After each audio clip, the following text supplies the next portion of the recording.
How to change age on Epic Games account.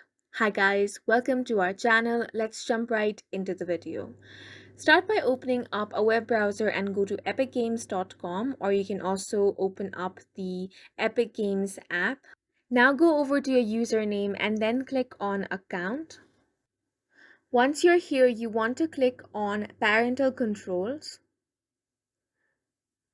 Click on this option, and now first you need to enter the PIN that you have created while enabling parental control. Now click on confirm. Now you want to scroll down and find the rating system. So here you can find the option that says require PIN to get new games rated above. Now all you want to do is drag this little dot all the way up to unrated.